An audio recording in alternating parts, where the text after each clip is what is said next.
The presenting sponsor for OnEducation is Classcraft. We're so excited to announce Classcraft's new story mode, which makes it easy for educators to harness the power of stories. But that's not all. Have you ever wanted to see yourself as a character in a story? Now teachers and students can create their custom game avatars and see them come to life on an augmented reality poster. To learn more about Classcraft's story mode and the new AR experience, simply visit classcraft.com.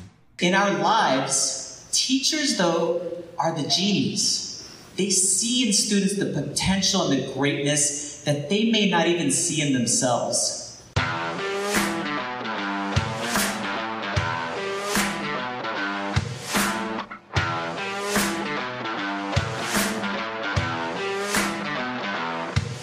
Thanks for being with us today, and let's give Glen a warm welcome.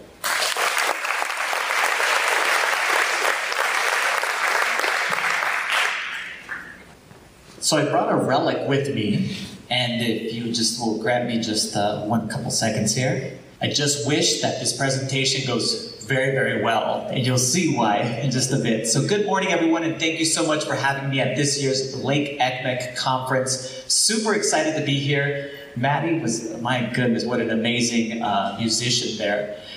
So I wanted to start off with saying that I have two amazing kids, Lysander and Lynx, unique names there.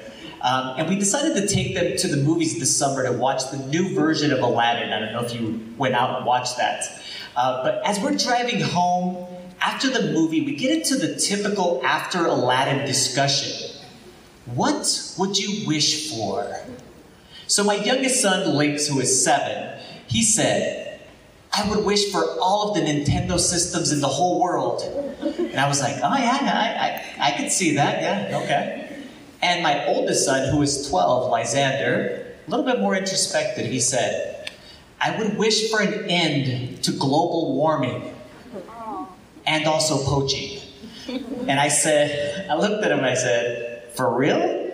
And then my wife punched me in the arm.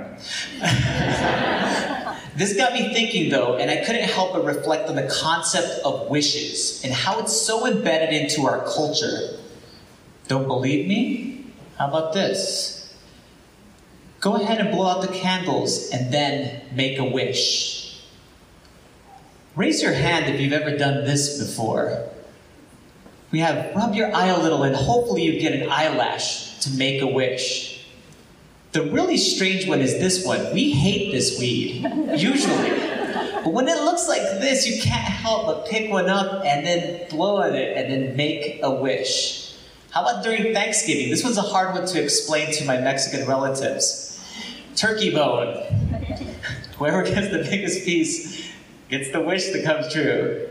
Or how about throwing coins into a fountain? Or maybe you'll be lucky enough to see a shooting star and then be able to go ahead and make a wish. Now, by no means am I dismissing the concept of making a wish. In fact, I think that as adults, we're too quick to dismiss wishes. When we make a wish, it's the first step in the journey towards realizing our dreams. But to do this, I think we need to reframe the concept of the wish from something that happens just by pure luck or by rubbing the magic lamp, to something that we can make happen. This quote by Richard Bach seems to perfectly capture my thoughts. And I don't know what that was. Hopefully it wasn't my, oh, it's someone else's phone, it's okay. At least it wasn't mine. Thanks, Jeremy. That was the FBI calling. You are never given a wish without also being given the power to make it come true. This is such an impactful statement. But Richard also goes on to say that you may have to work for it, however. And that's the key. We can make wishes a reality. But how exactly do we do that? I'd like for you to indulge me just for a second and close your eyes and pretend that you have this magic lamp in front of you, or an eyelash, and remember your younger self, like Lynx's age. And see if you can remember just that one wish you had when you were a little kid. I can still see people's eyes. Go ahead and open up your eyes now and see, just if you're up for it, take a minute to share with the person next to you. We're going to just go 10 seconds, and I'll count down 5, 4, 3, 2, 1 in just a bit. Share, what was those wishes like when you were a little kid? And then I'm going to share mine. Go ahead.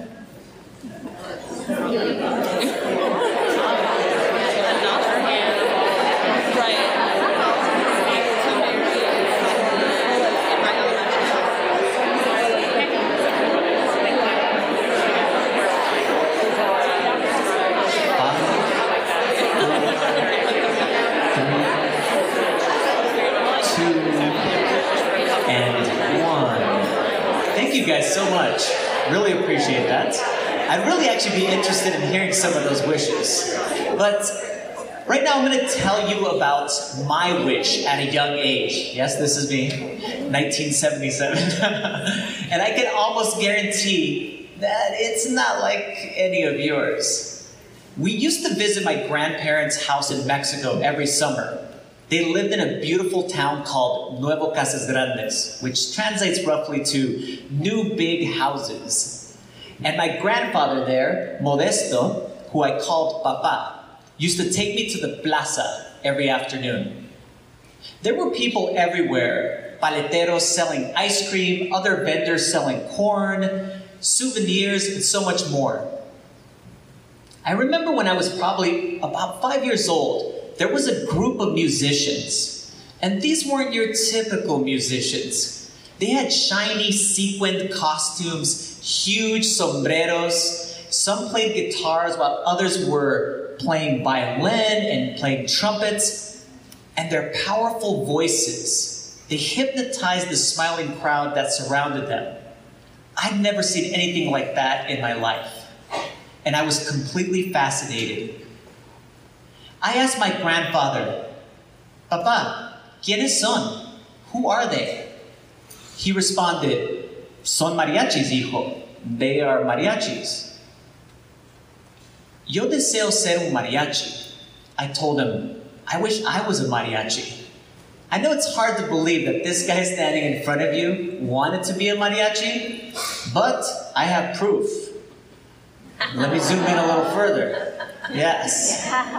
So my grandfather encouraged me by saying, Sí se puede, yeah, you can do that. I talked to my abuelo about mariachis every morning on long walks after lunch, over dinner, and just before he put me to bed each night. Day after day after day, there was a mariachi talk. Until my abuelo could tell that I wasn't going to just let this drop. So instead of just ignoring me, he validated my wish by connecting me with his good friend. His name was Pepe Jara, who's a professional musician. He was actually a mariachi. And so my own mariachi journey began. My grandfather was fulfilling the role of an effective educator. Seeing the passion in me, he knew that encouraging me was not enough. He needed to find me resources and guidance to lead me on the journey to fulfill my wish.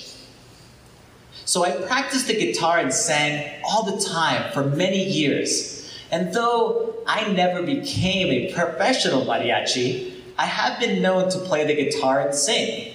So actually, I would love to play a song for you right now in memory of my grandfather Modesto. Because just being up here and being in front of you guys, being able to play and sing, for you is the realization of my wish. You guys up for it? Yeah. So the song that I'm going to sing is a traditional Mexican song called Cielito Lindo. Anyone ever heard of it? I've got a couple of people. I guarantee a lot of you have actually heard it. Because I want you to sing along on the chorus, which most people know. That's all they know is that a part of the song, which goes something like, ay, ay, ay, ay. Have you heard something like that? Yes? Cool. I'm going to set this mic down here and grab my guitar, and then I actually have the lyrics to the song right here. So you can study those while I grab my guitar there, and then let's sing. So 43 years later, realization of the wish here.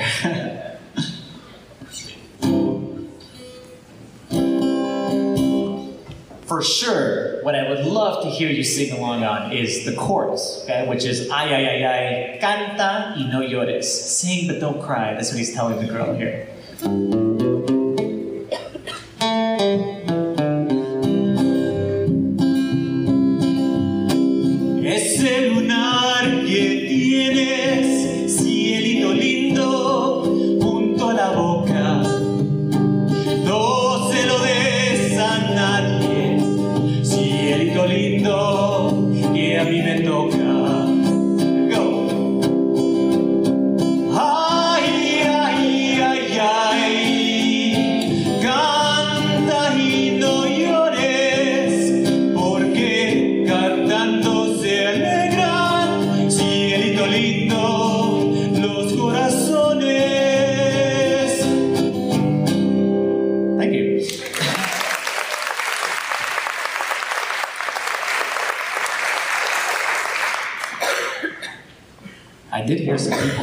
Ay, ay, ay. Or at least you were lip syncing, so that was good.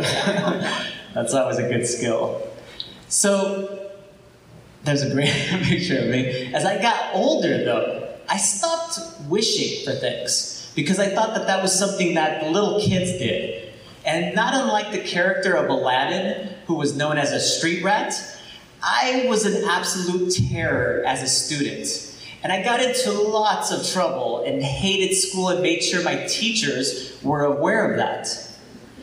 Luckily, my parents decided to move to Roswell, New Mexico before grade 9. And at this new school, the counselor made a scheduling mistake, which put me into a Spanish class that I hadn't even signed up for. I didn't quite fit into anything. I was a Mexican, but I looked white. I was the definition of teenage angst and was full of anger and sarcasm, but that didn't seem to bother my Spanish teacher. Mr. Wagner, almost immediately after meeting me, told me, "Glen, eres especial. Glen, you're special." Of course, I was much too cynical to accept the compliment, so I just blew him off. But like amazing teachers do, like you do, just like I wore down my abuelo, he wore me down day after day with praise and encouragement. So while working on my Spanish skills, Mr. Wagner showed me how to better connect with my Mexican heritage, which in turn began to build confidence in me as a student. He made me believe that I could accomplish anything I wanted to. He believed in me, and for the first time in my teenage years, I actually started to believe in myself. He guided me through all 4 years of high school, including advanced placement Spanish courses. And I was the first student at Goddard High School in Roswell, New Mexico, to score a 5 on the advanced placement Spanish exam. So by the time I graduated high school, I had a new wish. I knew what I wanted. I wanted to be a Spanish teacher. In our lives, teachers, though, are the genies. They see in students the potential and the greatness that they may not even see in themselves. Teachers have the power to make their students' wishes actually come true. And Mr. Wagner was my genie, and I will forever be grateful to him. I never got to thank Mr. Wagner, though. And we don't often get to see the great power we have to positively impact our students. So I think this video from Valley Park School District in Missouri really struck a powerful chord with me. The power of basically letting each other know how grateful we are for each other. Check out in the video the reactions, of course, of the teachers and then the reactions of the students when we actually tell each other how grateful we are for each other. So after 4 years of hard work at Adams State College, my dream, my wish came true. My dream was now a reality. I was now a Spanish teacher. I taught in California and in Colorado before moving to a little town in southeastern Minnesota called Wabasha.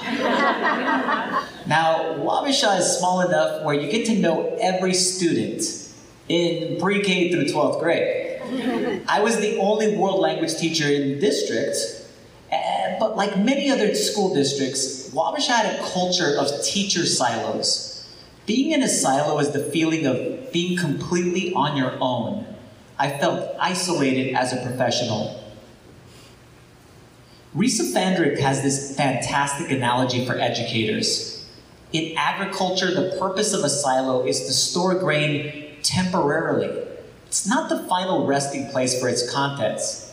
And if grain remains in silos for too long, it spoils and is wasted. She says silos are damaging in every workplace, but they are especially dangerous in education.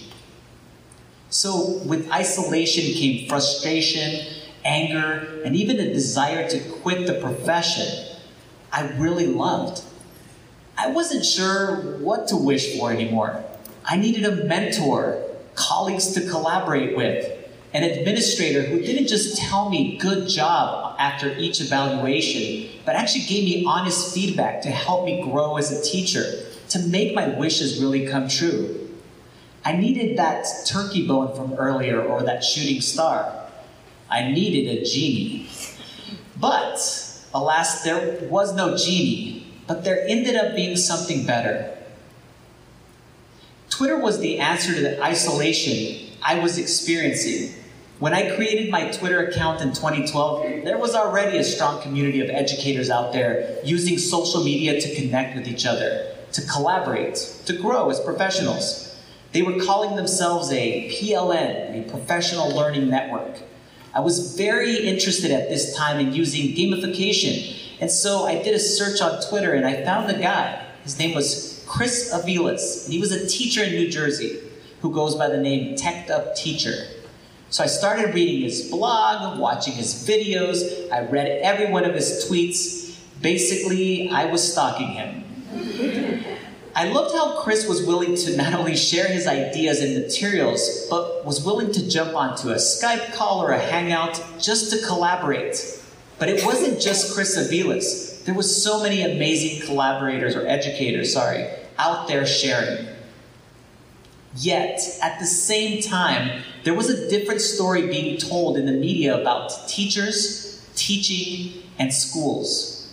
News reports of failing schools, failing grades, and teachers failing their students. These were the messages that were being reported to our parents, our communities, and our stakeholders. I was seeing all of this innovation and success happen in all kinds of schools, while the public was being sold a story of failure after failure. Now, as a professional, I had a new wish: to shine a light on education and educators, to bring us out of our silos, and empower each of us to tell our stories to the greater world. The mission started for me on Twitter, where I connected and collaborated with other educators, continuing to learn and grow so that I could become the best teacher for my students. Then my wish was to create a culture of sharing, so I posted all of my lessons and resources and ideas for free. There's a great quote that Andy Leiser told me yesterday, who was the keynote at MPPLC yesterday at New Prague, and he said, if you want your professional learning community to grow, you have to offer more than you take. But that was only the beginning of the power of Twitter for me. Ultimately, my wish became to use Twitter to be a connector between educators. I didn't want anyone else to be trapped in a teaching silo. So I knew that teachers needed a platform to amplify their voices. And I was approached by a Canadian educator, his name is Mike Washburn, to start a podcast for educators. A podcast where we have honest conversations about teachers, teaching, and then everything else in between. Our mission for the OnEducation podcast is to amplify the voice of educators, allowing them to tell their stories so that we shine a light on education. So Richard Bach's words have come true and are continuing to come true for me. So what do we need to do to make our wishes actually come true? I think basically take action. First, we need to just make a wish, clarify and define it. Say it out loud, write it down. Then take the risk and jump in, even if you don't know where this is going to lead. It's important also to remember to write things down and reflect on solutions, and then make these changes actually happen. And I don't want you to take this journey alone, because you don't have to. We need to find our tribes, our communities, our learning networks, because working together, we step out of our silos, which in turn makes us better educators. So start this year by making just one wish. It doesn't matter if it's a big wish or a small wish, as long as it will help make teaching and learning better for your students. If it seems like too large of a problem to take on, use the energy from the beginning of the school year to chip away at it. Have others at school join the cause. Get your administration, your community, your school board, even legislators on board. We can actually make change happen. We can all be mariachis. My wife, Nicole Borg, who's a poet, wrote this amazing poem that gives us the perfect ending or message for all of us. She says, Make a wish, then make it happen. Thank you all, and I hope you have an amazing conference.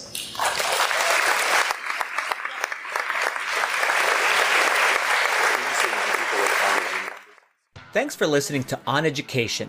My name is Glen Irvin. My co-host is Mike Washburn. OnEducation is part of the Education Podcast Network. You can listen to this show and many others by great educators like Jennifer Gonzalez, Matt Miller, and many more by visiting edupodcastnetwork.com. Want to get in touch with us? Check out our website at oneducationpodcast.com. You can tweet us at OnEducationPod. Mike is at Mr. Washburn on Twitter, and I can be found at Irv Spanish. You can find us on Facebook by visiting facebook.com/OnEducationPod. We're also on Instagram at OnEducationPod. If you're enjoying the show and think others would too, we would be thrilled if you shared it with them. Please leave us a rating or review in Apple Podcasts or the Google Play Store. When you leave a rating, it gives our rankings a boost. This helps others discover the show. We want to thank our presenting sponsor, Classcraft, for supporting us. Check out classcraft.com/OnEducation to learn more about them. Thanks as always for listening, stay awesome, and see you soon.